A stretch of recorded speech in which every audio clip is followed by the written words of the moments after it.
चंदन दे दी।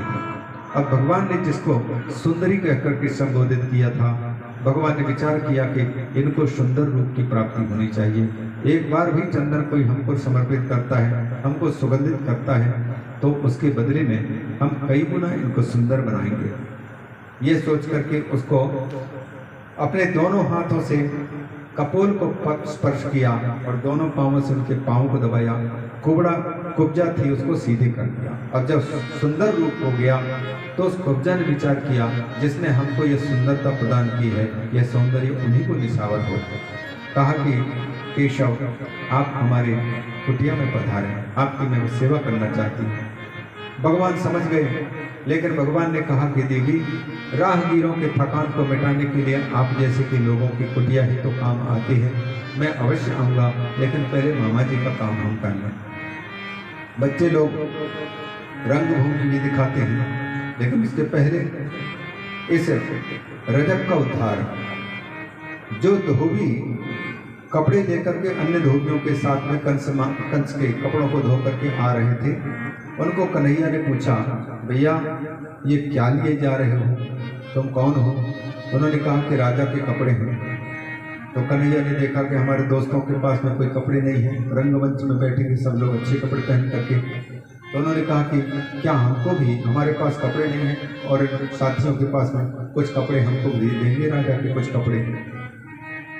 उस रजक ने उनको डांटते हुए कहा, तुम लोग जंगल में रहने वाले हैं और भेड़ बकरी चराने वाले हैं, मांगने की कोई शर्म नहीं छोड़ते हो, और राजा के कपड़ों को मांगने की इतनी बड़ी हिम्मत, लज्जा नहीं आई? अब कन्हैया को लगा, मथुरा के राजा कंस हैं और यहाँ के नागरिकों की भाषा तो सुनने लायक है भाई। हमको लगता है कि हमारे वृंदावन की मीठी मीठी बोली यहाँ नहीं चलेगी, यहाँ पर टेटफाट टेट करना पड़ेगा, जैसे को तैसा, जिस भाषा में समझते हैं उसी भाषा में। भगवान ने तुरंत ही एक तमाचा मारा और भागवत के अनुसार वो नीचे गिरा और वहीं बेहोश हो गया। उसके साथ ही जो थे वो सबके सब बैलगाड़ियों को छोड़ छाड़ करके भाग चले। भैया गुस्से में आकर के हमको पड़ गया तो हमारा भी गोविंदाय नमो नमः हो जाएगा, भाग गए। भगवान कृष्ण ने साथियों से कहा कि साथियों, सब लोग अपने मन मुताबिक कपड़े छांट लो। सब निकाल करके कपड़े पहनने लग गए, और जब कपड़े पहने तो ऐसे लगते हैं जैसे खेत में पक्षियों को डराने के लिए, पशुओं को डराने के लिए कोई लकड़ी गाड़ करके उनको पहना दिया हो कपड़े, ऐसे पतले पतले दिखाई दे रहे हैं। भगवान को लगा कि इनको किसी को फिट नहीं हो रहे हैं। आगे चले तो एक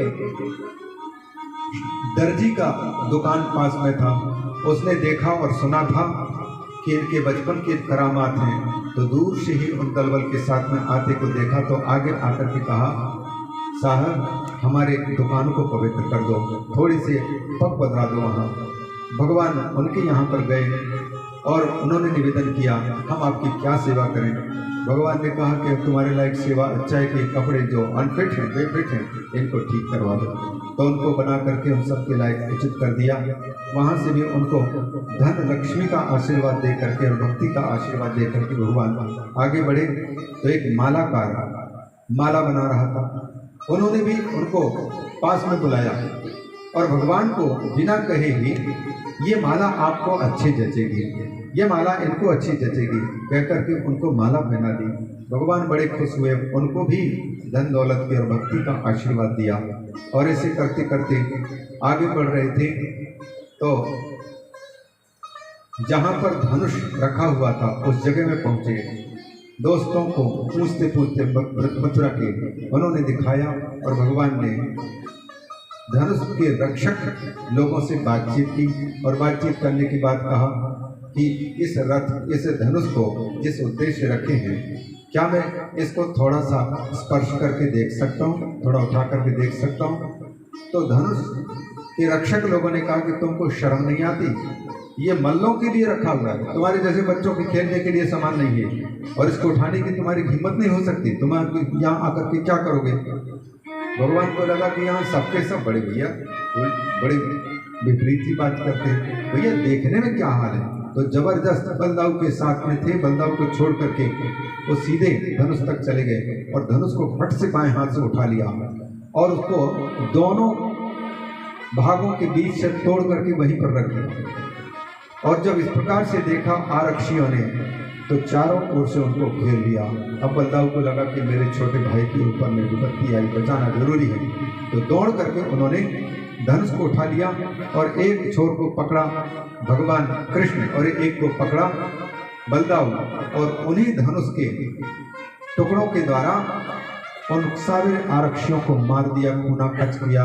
कुछ तो भाग करके कंस मामा के पास में पहुंचे और कंस मामा पहले ही धनुष की आवाज सुन करके उनके दिल दहल गया कि किस चीज की आवाज है। पहुंच करके जाकर शिकायत किया कि आपके धनुष को तो वो दो बच्चे जो वृंदावन से आए हैं उन्होंने तोड़ डाला। अब उनको भय समा गया और भगवान बलदाऊ समझ गए कि अब मेरे छोटे भाई पर विपत्ति आ सकती है, यहाँ सबके सब राजा के सिपाही आएंगे, सब गिरफ्तार कर लेंगे हमारे साथियों को, इसलिए चलना चाहिए। तो सारे दल बल को लेकर के और अपने शिविर में आ गए। दूसरे दिन रंगमंच में उपस्थित हुए। सब लोग जब उपस्थित हो गए, राजा भी उपस्थित हो चुका, तो दलबल के साथ में कन्हैया भी आए और वह कुबलिया पेड़ हाथी को मंच के मुख्य गेट पर ठहराया गया था शराब पिला करके। कन्हैया ने महावत से कहा कि महावत हाथी को किनारे करो, हम आगे मल्ल क्रीड़ा देखने के लिए रंगमंच में जाना चाहते हैं। तो उसने ललकार को युवा कर, तुमको इतनी भी शर्म नहीं आती, लज्जा भी नहीं आती, राजा के हाथी को तुम गेट से हटाने की बात कर रहे हो? जाना है तो अगल बगल से निकल जाओ, ये राजा के हाथी बिना राजा के आज्ञा के हम हटा नहीं सकते। भगवान को लगा कि यहाँ जो भी मिलते हैं उनकी बोली ही बड़ी विचित्र है, तो जबरदस्त अगल बगल से जाने की कोशिश किए दलबल के साथ में। तो पहले से सिखाया हुआ वह हाथी था, शूण के द्वारा भगवान के चंदन खुशबू पा करके शूण बढ़ाया और उसको पकड़ने की कोशिश किए। भगवान तुरंत छुड़ा करके किनारे हुए, दूसरे ओर से जाना चाहते थे तो उधर से मुड़ करके पकड़ना चाहा, कभी इधर घूमता कभी उधर घूमता। और बलदाऊ भैया के साथ में कन्हैया उनके कभी अंदर कभी नीचे कभी आगे कभी पीछे होते थे। ऐसे करते करते गुस्से में आकर के एक बार तो कन्हैया ने उसके पूंछ पकड़ ली और छोड़ा नहीं, और पूंछ पकड़ करके जब तक हाथी इधर घूमे और कन्हैया ने ताकत की सार में उठा करके और घुमाना शुरू किया, ऊपर फेंका तो उल्टा पलट करके जब वो हाथी गिरा तो पीठ पर बैठा हुआ पहले तो महावत चकनाचूर हुआ और धरती में जैसे गिरे हाथी उठे, उसके पहले दोनों भाई आकर के उस हाथी के एक एक दांत पकड़े और उखाड़ डाले, उखाड़ करके उस हाथी को मार डाला। खूना खच पूरे शरीर पर हो गया। सभा में जब उपस्थित हुए थे सारे सभासदों की नजर इनकी ओर गई, ये भैया कौन है कौन है? तो लोग माताओं का हृदय बड़ा कोमल बोले, ये वही बच्चे हैं जिन बच्चों के बचपन से लेकर के अभी तक के लोक हितकारी कार्य और बड़ी वीरता के कार्य हम सुनते रहे हैं। बोले इतने छोटे छोटे बच्चे, वीर लोगों को लगता था कि ये बड़े विशाल वीर हैं। कंस के सामने जाकर के कंधे पर हाथी दांत रख करके दोनों बच्चे सिंह की भांति खड़े हो गए। कंस ने चाणूर से कहा कि चाणूर इनको समझाओ, राजा के सामने जब आया जाता है तो पहले भेंट समर्पित की जाती है, हाथ जोड़ करके विनम्रता के साथ में फिर बातचीत करके आज्ञा लेकर के बैठा जाता है। इनको इतना भी नहीं पढ़ाया गया, ये कहाँ के आए हैं बालक? अक्रूर चाणूर ने कहा कि महाराज आप जिनको बुलाए हैं ये वही दो बालक हैं, तो इनको इतनी भी तमीज नहीं, मर्यादा नहीं सीखे, इनसे कहो प्रणाम करने के लिए कहो और बैठने के लिए कहो। चाणूर ने वैसे कहा कि बालक तुमको राज्यसभा में उपस्थित होने की कला नहीं आती, अभी तक उद्दंड की भांति खड़े हो, प्रणाम नहीं करते हो राजा को। भगवान कृष्ण ने कहा कि हमें जिसने आमंत्रित किया पहले तो उसका कर्तव्य होता है कि स्थान का संकेत करें जहां तक हम जाकर के बैठे, और क्यों उद्दंडता को देखते हुए बाद में फिर हम जब बैठ गए तो फिर चाणूर के माध्यम से कंस ने प्रतिज्ञा सुनाई, यहाँ पर इसलिए हम सबको उपस्थित होना पड़ा है, क्योंकि राजा चाहते हैं कि अपने राज्य में सबसे पहलवान कौन है और उनकी पहलवानी देख करके उनको पुरस्कृत करना चाहते हैं और ये आत्मगौरव महसूस करना चाहते हैं कि मेरे राज्य में भी बड़े पहलवान हैं। अतः यहाँ पर कुश्ती दंगल होगा। इस दंगल में सबको युद्ध करना है, जो अपने माता पिता के सच्चे बच्चे हों और अपने आप को पहलवान समझते हों, उन लोगों को छांटा जाएगा। भगवान को समझ में आ गया कि शायद हमको निशाना कर रहे हैं। कहा कि चाणूर जी, हम भी पीछे नहीं हटेंगे, लेकिन हमारे ही उम्र का बालक होना चाहिए और हमारे ही बराबर का होना चाहिए। तो चाणूर ने कहा कि तुम अपने आप को बालक समझता है? पूतना को मार डाला, शक्टासुर को मारा, अघासुर बकासुर और गिरिराज गोवर्धन पर्वत को उठाया, बड़े बड़े करामात किया, और तू अपने आप को छोटा बालक समझता है? राजा की आज्ञा जिसके साथ लड़ने की होगी उसी के साथ युद्ध करना होगा। अगर तुम अपने माँ के खून दूध पिए हो तो तुमको लड़ना होगा। अब तो उनका गुस्सा बढ़ गया और इस प्रकार से जब युद्ध शुरू हुआ तो शल तोषल आदि सबको क्रमशः सामने रखा गया। भगवान के साथ में युद्ध होता रहा, सबको समाप्त करते गए। अंत में चाणूर और मुष्टिक बचे। तो चाणूर और मुष्टिक सबसे बलवान थे, वो दोनों सामने आए। बलदाव भैया के साथ में मुष्टिक और चाणूर के साथ में भगवान श्री कृष्ण भिड़े और उनको दोनों को पैतरा बदलते हुए, नचाते हुए, उनको परेशान करते हुए, और अंत में दोनों को जब खत्म कर दिया, बलदाव भैया ने मुष्टिक को समाप्त कर दिया और चाणूर को भगवान श्री कृष्ण ने समाप्त कर दिया। कंस को गुस्सा आया, बाजा बज रहा था, उनको मना कर दिया, बंद करो ये बाजा बजा, पकड़ लो इनको, गिरफ्तार कर लो इन बच्चों को, उद्दंडवालकों को, और इनके माता पिता को यहाँ लाओ। भगवान ने विचार किया कि अब मुश्किल होने वाला है। उसी समय पर जैसे लावा को पकड़ने के लिए बाज छूटता है, भगवान उस सभा को चीरते हुए सीधे ही कंस के ऊंचे सिंहासन पर पहुंच गए। कंस घबरा गया और भगवान ने फुर्ती के साथ में उसके मुकुट को गिरा दिया और उनके हाथ से तलवार छीन ली और फिर कंस को पटक करके नीचे, भागवत में वर्णन करते हैं, उस समय भगवान विश्वभर बन गए। माने विश्व का जितना वजन हो सकता है सारे वजन को अपने शरीर में लेकर के कंस के ऊपर में कूदे, छाती में, और कूद करके बार बार उसमें नाचे।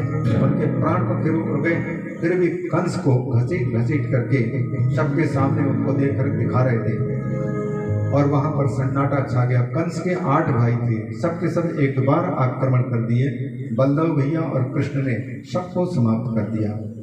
उनकी पत्नियां विधवा होकर के भगवान श्री कृष्ण के सामने रोने लग गई। भगवान ने उनको सांत्वना दी और उनके अंत्येष्टि क्रिया के लिए उचित परामर्श देकर के, क्योंकि भगवान को हर पल अपने माता पिता के कारागार में बंद होकर के कष्ट उठाने का कष्ट उनको अनुभूत हो रहा था। तुरंत ही अक्रूर चाचा जी के साथ में कारागार में कंस के पहुँचे। मैया देवकी ने देखा ये दोनों बच्चे किसके हैं, कहाँ से आए हैं, बड़े प्यारे लग रहे हैं। तो अक्रूर चाचा ने कहा कि भाभी जी यही कृष्ण हैं, यही बलदाऊ हैं, आपके बेटे हैं। बेटों से कहा कि बेटा प्रणाम करो। तो भगवान ने जैसे ही प्रणाम किया, बलदाऊ भैया भी प्रणाम करने लगे। देवकी खड़ी हो गई, नहीं नहीं नहीं, प्रणाम मत करो, मैं एक साधारण अबला हूँ और कहाँ आप भगवान हैं, आप भगवान के द्वारा मैं प्रणाम प्राप्त करूं, ये उचित नहीं है। भगवान ने देखा कि मेरी माँ को तो पहले ही सारा ब्रह्म ज्ञान हो गया, भगवान की पहचान, तो तुरंत ही जैसे यशोदा मैया को जैसे ज्ञान होता है, उनको व्यतनोत वैष्णवी माया, वैष्णवी माया को फैला देते हैं। वैसे ही मैया के चित्त में भी वही वैष्णवी माया को फैला करके पुत्र भाव पैदा कर दिया। मेरा बेटा कहने लगे। उस समय पर भगवान श्री कृष्ण ने, अब देखो पितर पक्ष में कहने लायक बातें बहुत ही हैं। माता पिता के महत्व को स्वयं भगवान श्री कृष्ण ने वर्णन किया है और क्षमा याचना की है कि माँ पिताजी हमारे अपराधों को, गलतियों को क्षमा करना। हम आपकी सेवा नहीं कर पाए और 11 साल तक आपसे दूर रहे, वृंदावन में, गोकुल में रहे, और उसका मूल कारण था कि मामा जैसे हम डरे हुए थे, हमारा कोई अहित न हो जाए। इसलिए बच्चों के माता पिता को बच्चों से जो सुख मिलता है उस सुख से आप वंचित रहिए। इसलिए हमारे इस अपराध को क्षमा करना। माता पिता की सेवा, चाहे हम देवताओं की आयु प्राप्त करके और सेवा करके पूर्ण होना चाहें तब भी हम पूर्ण नहीं हो सकते। माता पिता ने इस देह को दिया, उनके खून से संभूत है यह शरीर, इसलिए उनकी ही सेवा में समर्पित होनी चाहिए, लेकिन हम नहीं कर पाए। तो माता पिताओं को महत्व को दर्शाया है, संक्षेप में कह पाना मुश्किल उनको। इसके बाद फिर भगवान ने तुरंत ही नाना जी, जो कंस के पिता थे उग्रसेन, काराग भवन में प्रवेश करके उनको भी मुक्त किया। जब मुक्त हो गए तो नाना जी ने कृष्ण से कहा कि कृष्ण, राजगद्दी में बैठने वाला व्यक्ति मेरे जैसा अत्यंत कमजोर नहीं होना चाहिए। तुम बलवान हो, धर्म के संस्थापक हो और बुराइयों को दूर करने वाले हो, अच्छाइयों की रक्षा करने वाले हो, राजा बनने के तुम सर्वथा योग्य हो। मेरी गद्दी पर तुमको मैं अभिषिक्त करना चाहता हूँ। भगवान ने बड़ी विनम्रता के साथ कहा कि राजन, यदि मैं आपके गद्दी पर बैठूं तो इसका मतलब है दुनिया की दृष्टि में मैं राजगद्दी पाने के लिए कंस का वध किया और आपकी गद्दी को पाने के लिए बैठा। मैं इस प्रकार से इसलिए भी नहीं करूँगा क्योंकि हमारे पूर्वज महाराज यादि ने हमारे कुल को शाप दे रखा है, स्पष्ट मना किया है, यदुवंश के लोग राजगद्दी पर बैठे नहीं। रही सेवा की बात, तो मैं सेवक बन करके बिना मंत्री बने, बिना राजा बने भी तो उस प्रजा की सेवा कर सकता हूँ। आपकी आज्ञा का पालन करूंगा तो लोगों को भी शिक्षा मिलेगी कि सेवा करनी चाहिए राजा की। इस प्रकार से निषेध कर दिया। और इसके बाद फिर नंद बाबा के पास में आकर के, जो कि मथुरा वृंदावन की ओर जाने वाले थे, साथ में ले जाने वाले थे, भगवान ने देखा कि अभी अभी राजा को, उग्रसेन को राजगद्दी पर बिठाया गया है। यदि इनको असहाय छोड़ करके मैं चला जाऊंगा तो कंस के जितने भी अभी तक साथी रहे वो सब के सब महाराज उग्रसेन के ऊपर में आक्रमण कर देंगे और ये राजगद्दी को छीन लेंगे। इसलिए नंद बाबा को हाथ जोड़ करके समझाया, बाबा मैं आऊँगा, लेकिन इस मथुरा को अनाथ छोड़ करके जाना उचित नहीं है। जब तक कि यहाँ पर सुरक्षा व्यवस्था न हो जाए तब तक के लिए आप समझो थोड़ी बात को।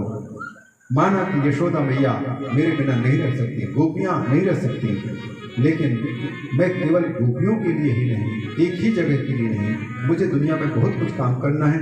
और यहाँ मथुरा में पहले कांटा को हटाने के बाद में सुंदर व्यवस्था जब तक न हो जाए तब तक के लिए हमको छोड़ दो। आंसू बहाते हुए नंद बाबा दल बल के साथ में प्रस्थान किए और भगवान श्री कृष्ण का अब यज्ञोपवीत संस्कार संपन्न हुआ। आचार्य गर्ग ने और प्रश्न हुआ कि इनको पढ़ाने के लिए कहाँ भेजा जाए। उस समय पर काशी विद्या के केंद्र था, अभी भी है, तो वहाँ पढ़ाने के लिए भेजना चाहते थे सब लोग। लेकिन आचार्य गर्ग ने कहा कि जो विद्वान पंडित थे, शांतिपुरी मुनि, जो समस्त विद्वानों में बड़े उच्च कोटि के विद्वान थे, पंडितों के साथ में आपस में किसी बात को लेकर के वैमनस्य हो जाने के कारण काशी छोड़ करके अवंतीपुरी उज्जैन में जा चुके हैं। इसलिए हमारे विचार से काशी भेजने के बजाय इनको अवंतिकापुरी भेजी जाए। तो अवंतिकापुरी के लिए उन दोनों को प्रस्थान किया। दोनों संविधा लेकर के पहुँचे और वहाँ पर शांतिपुरी मुनि ध्यान मग्न हो गए। ध्यान में देखते हैं कि आज मेरी विद्या को सफल करने वाले विद्या निधि का दर्शन होने वाला है। वहां पहुंचे, यज्ञ चल रहा था, संविधा लेकर के उनके सामने रख के प्रणाम किया और उनको वास दिया। सुदामा के कमरे में ठहराया भगवान श्री कृष्ण को, बलदाऊ को किसी दूसरे कमरे में ठहराया और उनकी पढ़ाई शुरू की। 64 दिन में 64 कलाएं, 4 वेद, ऋग्वेद, सामवेद, यजुर्वेद, अथर्ववेद और इनके उपवेद, गांधर्व वेद, धनुर्वेद, स्थापत्य वेद आदि और शिक्षा, कल्प, निरुक्त, छंद, ज्योतिष, व्याकरण वेदांग कहलाते हैं। बिल्कुल एक ही बार शांतिपुरी मुनि बोलते हैं, वो सबके सब तुरंत ही सीख जाते हैं। बहुत कम दिनों में सारी विद्याओं से संपन्न हो गए। शांतिपुरी मुनि गदगद हो उठे। आज मेरे शिष्यों में, मेरे शिष्य बलदाऊ और कृष्ण मुझे इतना मान दिए, इतना गौरव दिया। उनसे कहा कि कुछ विद्या मेरे पास में जो कुछ थी वो हमने समर्पित कर दी, इसके आगे मैं आपको क्या और दे सकता हूँ। तो फिर भगवान श्री कृष्ण ने उनसे कहा कि गुरुदेव, आपने विद्या दी है, विद्या पढ़ाने वाले को कुछ भेंट स्वरूप में कुछ दें। तो विद्या के बदले तो कुछ नहीं दे सकते, बस अपनी सांत्वना के लिए हम आपको दक्षिणा दें, लेकिन आपको किस चीज़ की जरूरत पड़ती है, वो उचित वस्तु हो तो बता दीजिए, ऐसा मान करके कि आप जो दक्षिणा के रूप में मांगेंगे वो ला करके हम दोनों भाई आपको समर्पित करेंगे। शांतिपनि मुनि ने अपनी पत्नी से परामर्श किया, ये समर्थ है, सारी विद्या प्राप्त कर लिए, और इन्होंने कहा कि जो कुछ मांगेंगे निसंकोच मांग सकते हैं, तो इनसे क्या मांगा जाए। गुरु पत्नी की आंखों में आंसू आ गए। दोनों बच्चों को देखते तो उनके मरे हुए बेटे की याद आती थी। उन्होंने कहा, यदि ये दे सकते हैं तो कृपा करके हमारा खोया हुआ बालक जो प्रभास क्षेत्र में समुद्र में बच्चों के साथ खेलते समय पर, स्नान करते समय पर गायब हो गया है, 8 दिन तक नहीं मिला है, वो जहाँ कहीं भी होगा इतना ही बड़ा होगा, वह हमारे बालक को ला करके दे दे, सबसे बड़ी दक्षिणा होगी। भगवान को जब पता चला तो बलदाऊ के साथ में प्रभास क्षेत्र पहुँच करके और समुद्र से पूछा। पहले समुद्र ने कहा कि मुझे कुछ भी पता नहीं, बस इतना जानता हूँ कि जो भी बालक यहाँ आते, छोटे बच्चे खेलते स्नान करते हैं, उन बच्चों को कभी कभी मेरे पेट में रहने वाला एक असुर, पंचजन नाम का असुर जो शंख के रूप में रहता है, उसके चक्कर में यदि कोई बालक आ जाए तो जीवित वापस नहीं लौट सकता। हमें लगता है कि आपके गुरु के पुत्र को शायद उसी ने निगल लिया होगा। तो भगवान ने बलदाऊ को समुद्र के किनारे स्थापित करके और स्वयं बिना पनडुब्बी के समुद्र के अंदर प्रवेश किए और शंख की तलाश करने लग गए। खोजते खोजते विशाल सफेद शंख के रूप में वो असुर दिखाई दिया और उसको जाकर के पकड़ लिया। भगवान ने अपनी अंगुली से उसको दबाया, अंगूठे से पकड़ा, 3 निशाने शंख के बन गए और अंतर में टटोला, लेकिन उसके पेट में गुरुपुत्र का दर्शन नहीं हुआ। तो भगवान करुणा में उनको दया आई, खामोखा हमने इस पंचजन नाम के असुर का संहार कर डाला। तो उस पंचजन के हड्डी को ही लेकर के भगवान आए, जो पांचजन्यम ऋषिकेशो, पांचजन्य नाम के शंख के रूप में हुआ। उसको लेकर के भगवान ने बलदाऊ जी से कहा कि हमको लगता है, बलदाऊ जी से कहते हैं कि समुद्र में मरा उसकी दुर्गति हुई होगी, स्वर्ग में वह नहीं हो सकता, अग्निलोक में हो नहीं सकता, वरुण लोक में हो नहीं सकता, किसी भी दिक्पाल के यहाँ नहीं हो सकता। हमें लगता है कि यमलोक में होगा, समुद्र में डूबने से मरने के कारण उनकी दुर्गति हुई होगी। तो तुरंत ही दोनों भाई पहुंच गए यमलोक में, यमधानी संयमनीपुरी, और वहां पहुंच करके उसी पांचजन्य शंख को बजाया। उस शंख की आवाज सुन करके यमदूतों ने यमराज से निवेदन किया। यमराज अपनी पत्नी को लेकर के और अतिथि के स्वागत के लिए पूजा की सामग्री लेकर के उपस्थित हुए। भगवान ने कहा कि हम अपने आप को पुजाने के लिए यहाँ नहीं आए हैं, मेरे गुरुदेव के पुत्र को मृत्यु प्राप्त हुई है और वह समुद्र में मरा है, निश्चित रूप से उसकी दुर्गति हुई होगी। और आपके इस नरक में अगर कोई किसी कुंड में, किसी नरक में दुख भोग रहा है तो उसके कर्मों की ओर बिल्कुल ध्यान न देते हुए मेरे निवेदन और मेरी आज्ञा से आप मेरे गुरुपुत्र को वापस कर दो, क्योंकि मुझे दक्षिणा के रूप में उन्हीं को देना है। यमराज ने सेवकों के द्वारा जब लाकर के खड़ा कर दिया गुरुपुत्र को, कट्टा कट्टा जो माँ की कल्पना में था, कृष्ण भगवान और बलदाऊ की उम्र का, वो आया। उनको लेकर के भगवान शांतिपनि मुनि के पास में आए। गुरु माँ ने जब देखा तो उनकी आंखों में प्रसन्नता के आंसू आ गए। शांतिपनि मुनि ने अपने आप को कृतार्थ मानते हुए हृदय में इतनी प्रसन्नता हुई कि इन बच्चों को हम क्या दें जो इनकी पहचान की हो। आशीर्वाद दिया, बेटा अयात यामाह विद्या, तुम जो कुछ पढ़े हो वो कभी तुमको न भूलें, लोकोपकारी कार्य में तुम्हारी विद्या का उपयोग हो और सदा लोक में तुम्हारी प्रतिष्ठा हो, पूजित हो। इस प्रकार से आशीर्वाद दिया और भगवान तुरंत ही वहाँ बलदाऊ को साथ में लेकर के मथुरा आए। मथुरा में जब आए तो उनको अकेले में पहले तो सम्मान हुआ उनका और इसके बाद फिर कन्हैया को, जिनको परसों आने के लिए वचन दिया था, उनकी याद आ गई, गोपियों की, वृंदावन वालों की। सोचने लगे परसों की बात हमने कही थी, वर्षों बीत गए, जो एक पलक झपकने के समय में मेरा दर्शन न पा करके व्यथित हो उठती थी, उनकी क्या दशा होगी। एकांत में रह करके भगवान चेहरा लटका करके कभी आंसू बहा लेते, कोई देखने न पाए। लेकिन बृहस्पति पुत्र उद्धव जी उनकी नजरों में एक दिन दिख ही गए। पूछा, केशव क्या बात है, किस बात के लिए परेशान है, अपने मन की बात कहा। तो फिर भगवान ने कहा कि उद्धव, आप तो साक्षात देवों के गुरु बृहस्पति के शिष्य हैं, आपको अद्वैत वेदांत का ज्ञान है, सारे शास्त्रों का आपने अध्ययन किया है, ज्ञानी हैं आप किसी शोक मग्न को या मोह में डूबे हुए को समझाने में कुशल हैं। मेरे लिए एक समस्या है, यदि मैं परसों आने की बात कह करके वर्षों भी नहीं गया और उनको यदि मैं समझाने के लिए जाऊंगा तो दोबारा फिर वहां से यहाँ आ पाना मुश्किल पड़ेगा।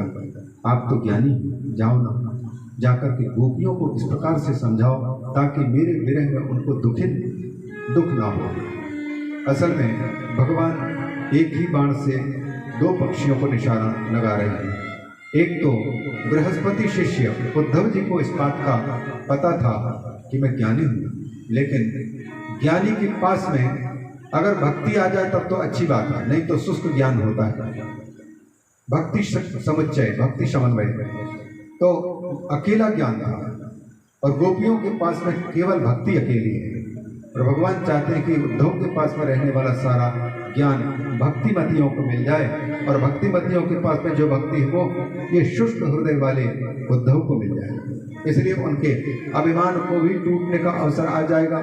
ये जरा पिघलेंगे तब रसमय जीवन होगा, तो ज्ञान इनको सुखी कर पाएगा। और गोपियाँ जो अंधी भक्ति में डूब रही हैं, अज्ञान की केवल भक्ति जानती हैं, तो उनको ज्ञान प्राप्त हो जाए। ज्ञान पूर्विका जो भक्ति होती है वो असली भक्ति होती है, और बिना जाने भक्ति जो होती है वो केवल कुछ समय तक के लिए ठहरने वाली होती है। इस प्रकार से उद्धव जी को भगवान ने भेजा। वहाँ जाकर के रात में तो निवास हुआ, सवेरे पता चला, गोपियों को तो पूछने लगे कि ये कौन, किसका रथ है।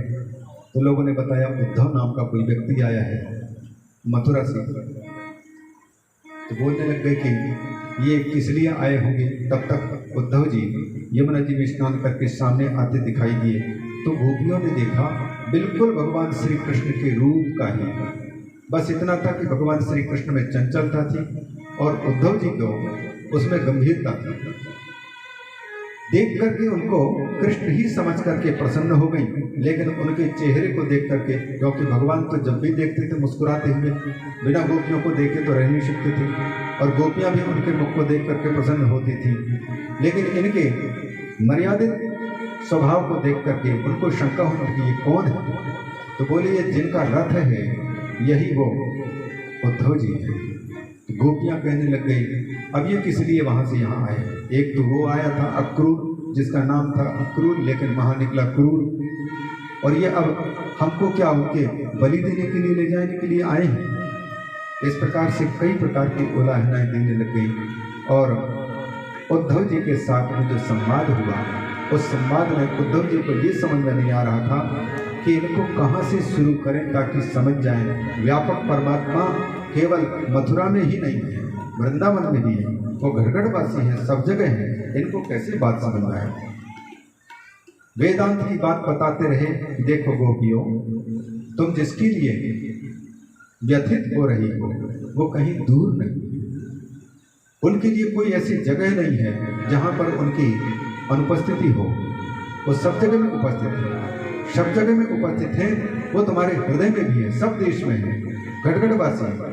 गोपियों ने कहा कि उद्धव, ये आप जिसकी चर्चा कर रहे हैं उद्धव, वो किस देश के वासी हैं जिसको आप बता रहे हैं।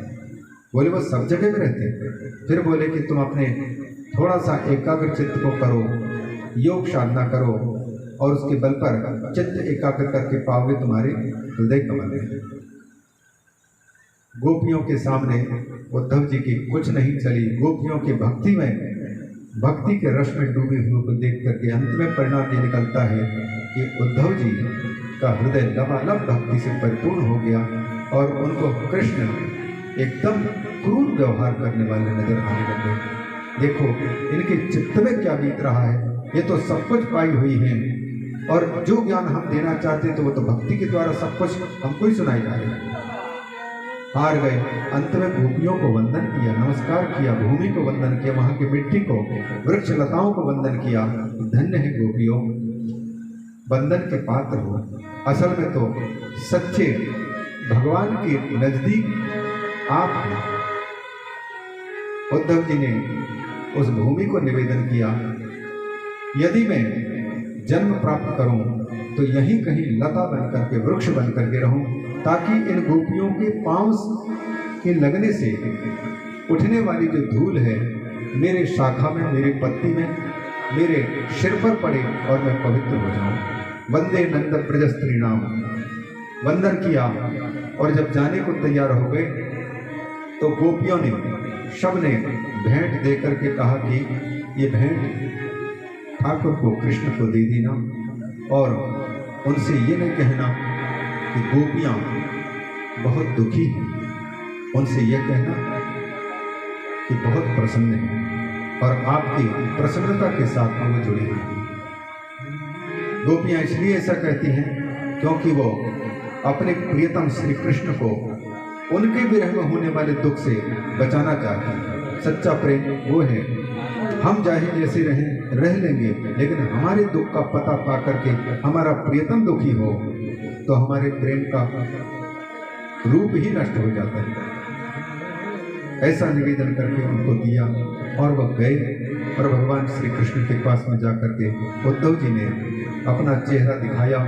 पागल की भांति उन्मत्त भक्ति के रस में डूबे हुए कन्हैया के साथ में बातचीत की और इस प्रकार से भगवान ने गोपियों का भी और कन्हैया को भी एक को भक्ति और ज्ञान से समन्वित किया।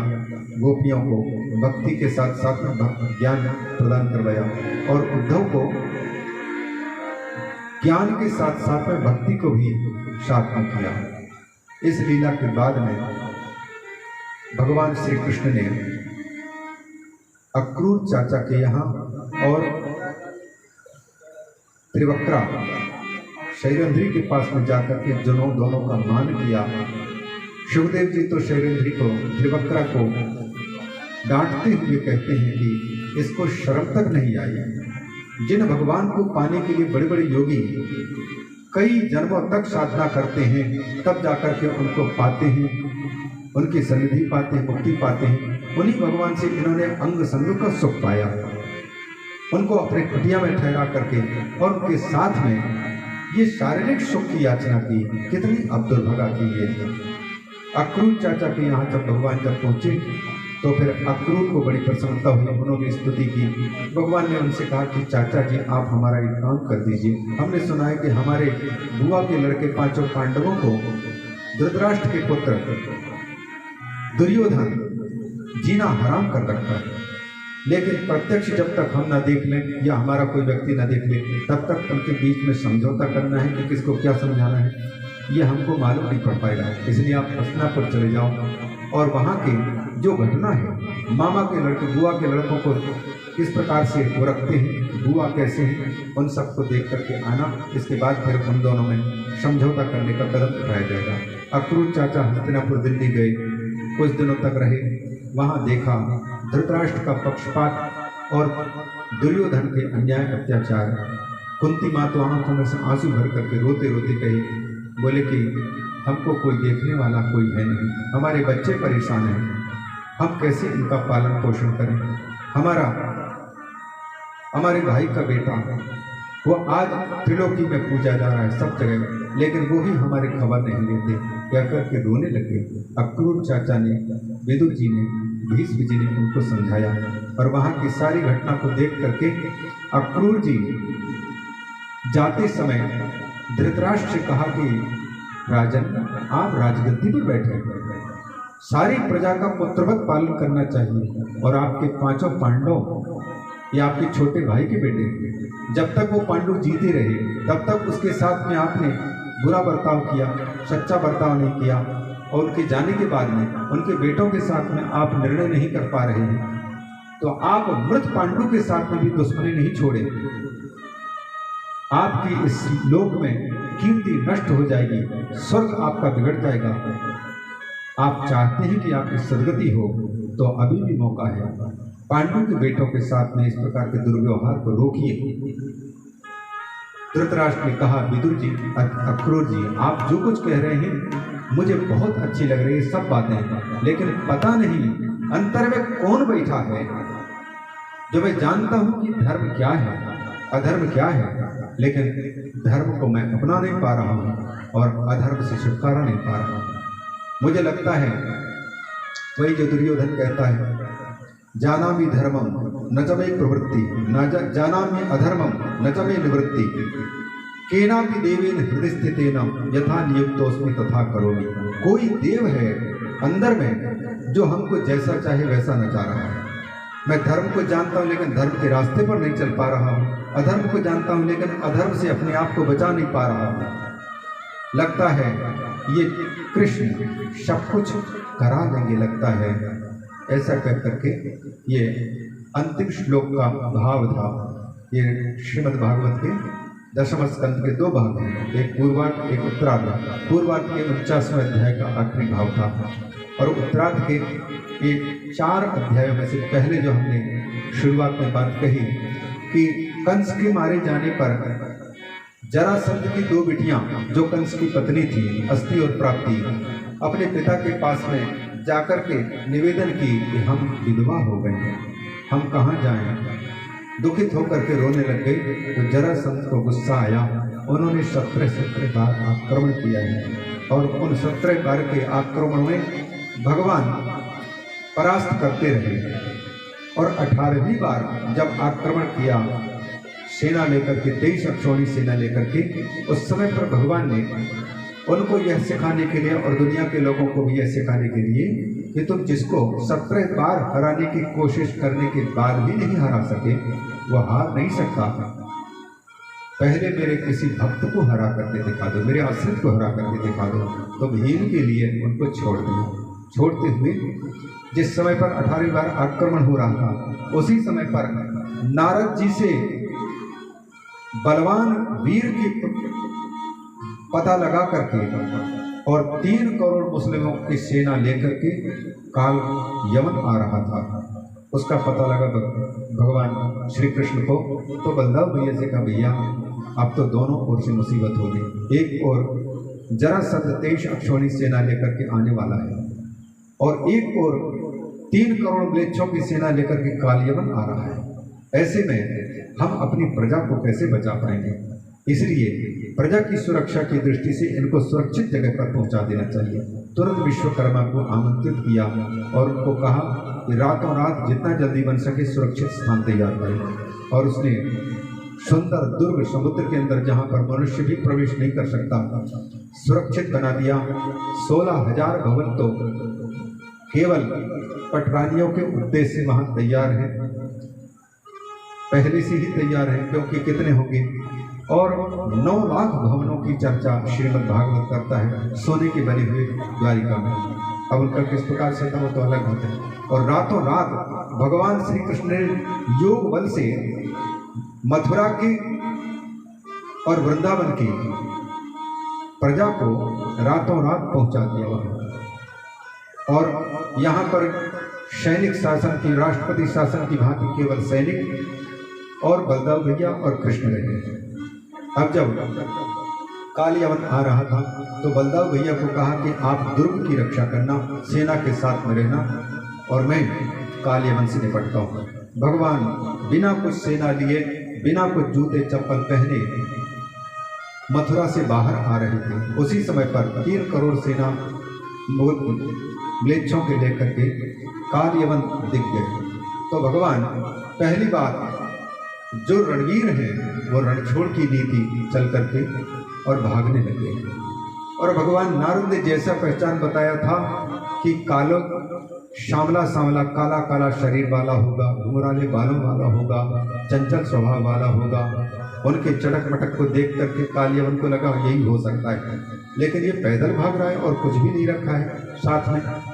उनको पैदल देख करके कालियवन ने भी रथ छोड़ दिया और पैदल ही उनके पीछे दौड़े। तो भगवान और भी डर करके भागने का नाटक करने लगे। तो भगवान भागते भागते आगे जा रहे थे, कालियवन उनके पीछे जा रहा था और फिर एक गुफा में जाकर के भगवान उनके देखते देखते घुस गए, जहाँ पर मुचकुंद देवताओं को विजय प्राप्त करा करके उनके आशीर्वाद पा करके निर्विघ्न सोना चाहते थे। पर देवताओं ने कहा था कि जो भी तुम्हारी नींद में विघ्न भी बाधा उपस्थित करेगा वो भस्म हो जाएगा। भगवान इस बात को जानते थे, अपने भक्त के द्वारा कालियवन का संहार करवाना चाहते थे। जैसे अंदर में प्रवेश किए तो वो पुरुष को सोते हुए देख करके भगवान ने अपने पीताम्बर उसको ढक दिया और स्वयं अंधेरे में जाकर के छिप गए। कालियवन जैसे उस गुफा के अंदर में प्रवेश किया और सोए हुए उस पुरुष को देखा तो समझ गया कि देखो इतने दूर तक हमको दौड़ाया थकाया और यहाँ पर पीताम्बर ढक करके ऐसे सोया है जैसे साधु बाबा भंडारा खा करके मस्त नींद में घर्राटे लेकर के सो रहे हो। जोर से उनके कूल्हे पर लात मारा और जैसे लात मारा तो मुचकुंद उठ करके जैसे देखते उनकी दृष्टि पड़ते ही कालियवन के शरीर में आग लग गई और तुरंत भस्म हो गया। मुचकुंद को बड़ा आश्चर्य हुआ। तब तक भगवान सामने उपस्थित हो गए। भगवान से पूछा कि प्रभु ये कौन थे? भगवान ने कहा मुचकुंद तुमने बहुत पहले तपस्या की थी, मेरे दर्शन के अभिलाषी थे, इसलिए मुझे दो काम करना था। एक तो तुमको दर्शन देना था, दूसरे मेरे भक्त के पवित्र आंख पड़े, दृष्टि पड़े तो कालियवन का भी उद्धार हो जाए। इसलिए वो कालियवन जो आया था वही समाप्त हुआ। भगवान ने फिर मुचकुंद के प्रश्न के अनुसार अपने जन्म कर्म की चर्चा की है और अपना उद्देश्य बताया है। और फिर मुचकुंद से कहा कि मुचकुंद, यद्यपि तुम मेरा दर्शन पाकर के पुण्यात्मा हो चुके हो, मम दर्शन फल परम अनुपा जीव पावन सहज स्वरूपा, तो स्वरूप तो तुमको प्राप्त हो चुका है, लेकिन किए हुए कर्मों का फल तुमको मिलेगा, इससे कोई रोक नहीं सकता। तुम राजा के रूप में रहकर के जंगली जानवरों के जो शिकार करते समय पर कितने जीवों की हत्या की, उन हत्याओं का परिमार्जन तुम्हारे से नहीं हुआ है। इसलिए तुम जाओ यहाँ से बद्रिकाश्रम में, जहाँ पर मेरी मूर्ति विराजमान है, वहाँ रहना, तप करना, कुछ समय तक साधना करना। इसके बाद फिर तुम्हारी मुक्ति होगी और कलयुग में तुम ब्राह्मण कुल में जन्म लेकर के फिर से मेरे परम भक्त निकलोगे।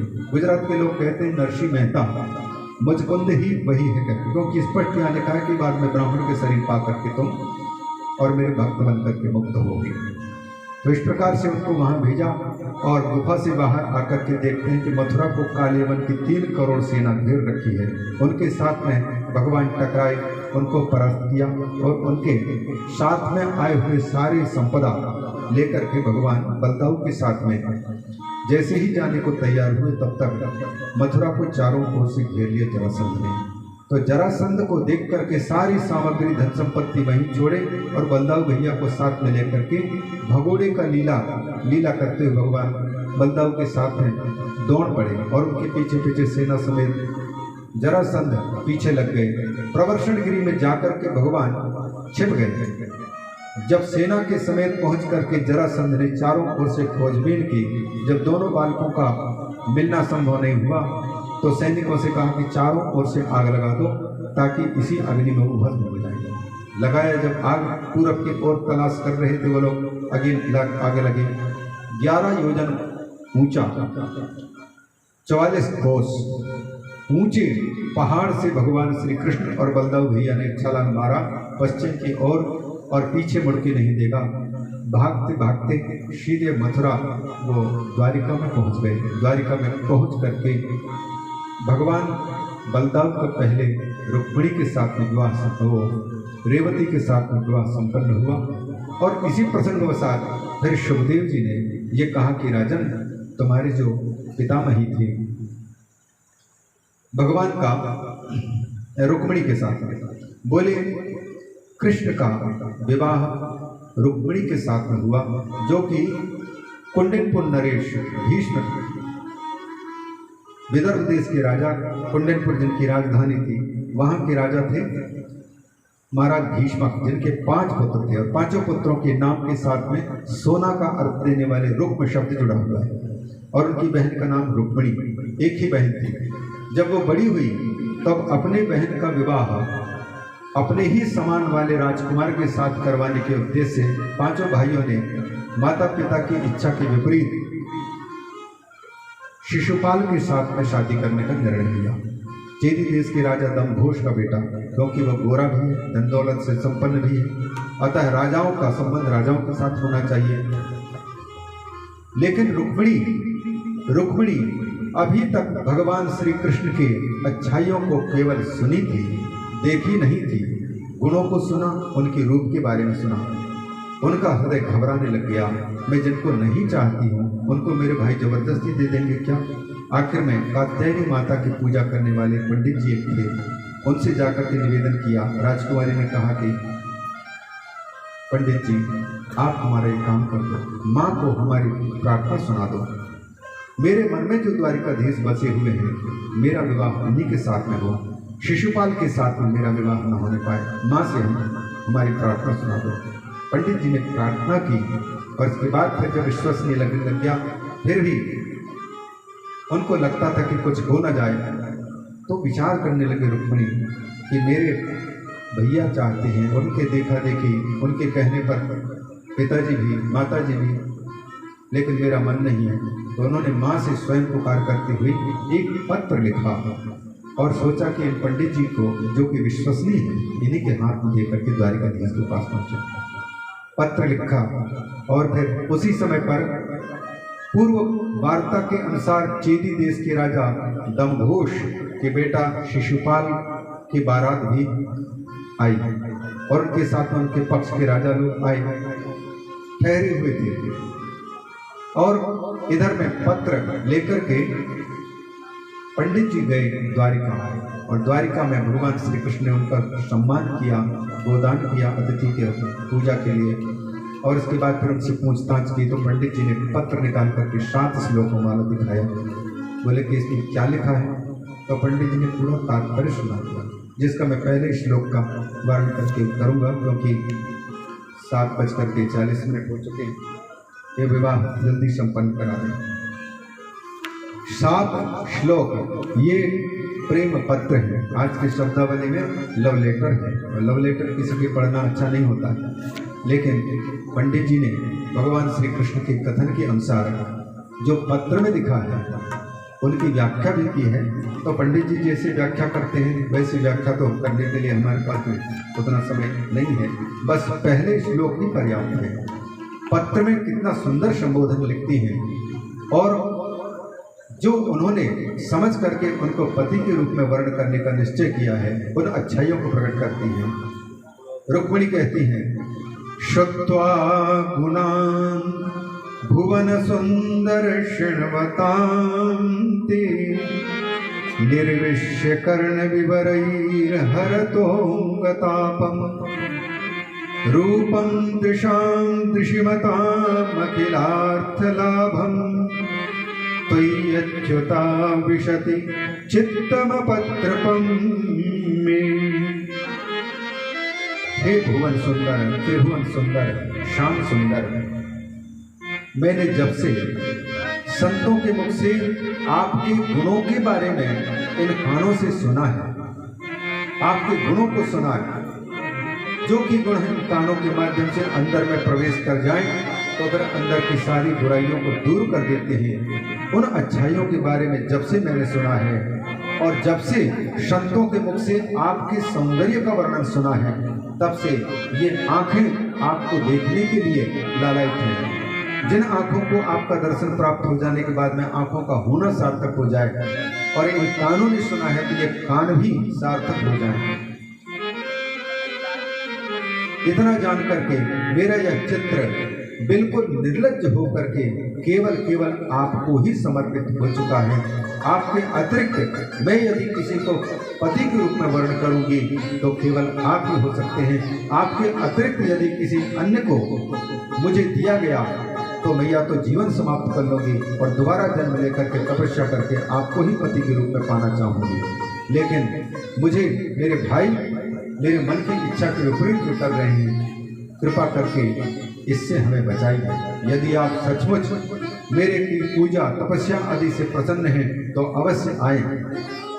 भगवान यह पूछ सकते थे कि तुम तो राजकुमारी हो और अंतःपुर में सुरक्षित रहती हो, तुमको कैसे ला सकता हूँ। तो पत्र में लिखते हैं कि हमारे यहाँ पर विवाह की भावरी की एक दिन की प्रथा है कि मंदिर में जाती है कन्या, माता की पूजा करती है, तो मैं भी पूजा करने के लिए जाऊंगी। उसी समय तुम आकर के वहीं कहीं रहना, और जब मैं पूजा करके वापस बाहर आऊँ मंदिर के और सीढ़ी से मंदिर के नीचे उतरूं और घूंघट खोल करके और थोड़ा सा इधर उधर देखने की कोशिश करूं तो समझ लेना कि मैं आपको ही देख रही हूँ, आपके ही दर्शन करना चाहती हूँ। और आप उस वक्त आना, जैसे भी बन सके आप उठा करके और अपने रथ में बिठा करके अपहरण करके ले जाओ।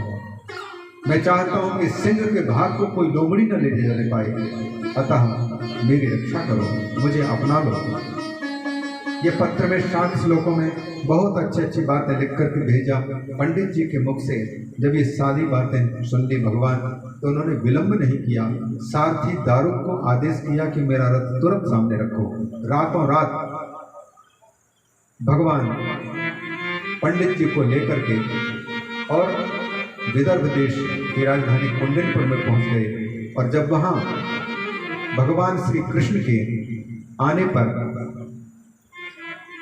पंडित जी को लगा कि राजकुमारी को संदेश दे दें।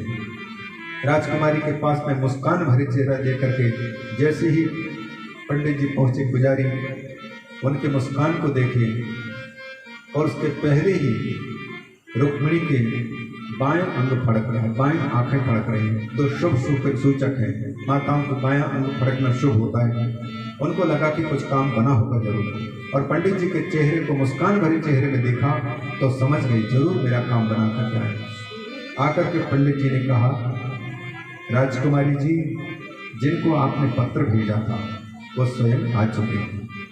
अब ये बात जैसे रुक्मिणी ने सुना, गदगद होकर के मन में इतनी प्रसन्नता हो गई कि ऐसे पंडित जी को मैं कौन सी दक्षिणा दूं जो ठाकुर से जीव को मिला दे, भगवान को पति के रूप में प्राप्त करा दे। ऐसे ब्राह्मण देवता को हम कौन सी दक्षिणा देकर के खुश कर सकते हैं जो भगवान से मिलाने वाले हैं।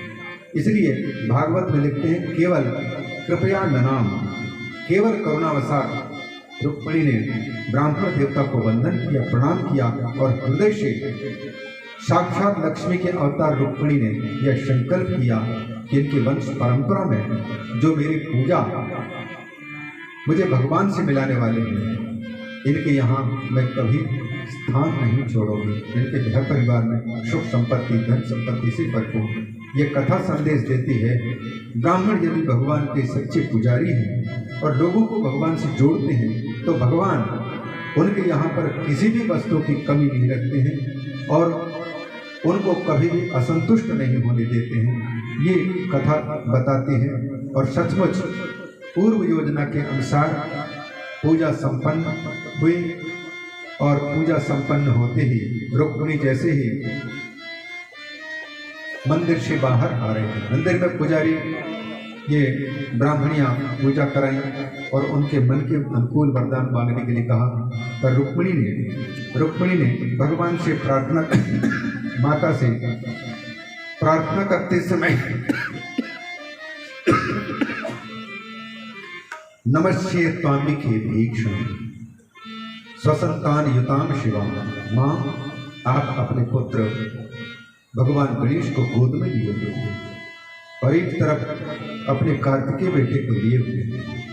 आपके इस क्रोध भरे चेहरे को देख करके मेरे मन में भी यह इच्छा है कि आपकी कृपा मुझे प्राप्त हो और मैं आपके इस रूप को जीवन में कभी न भूलने पाऊँ। मैं आपको बार बार प्रणाम करती हूँ।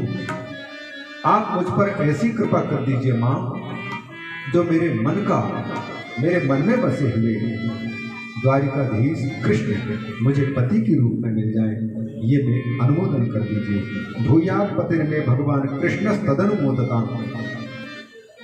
मैया खुश हो गई और जैसे ही प्रणाम की रुक्मिणी ने, जैसे सीता मैया के प्रणाम करते समय खसी माल मूरत पहचानी, मूरत मुस्कानी, वैसे ही रुक्मिणी के प्रणाम करते समय माँ के हाथ में रखे हुए माला गिर गए उनके शरीर पर।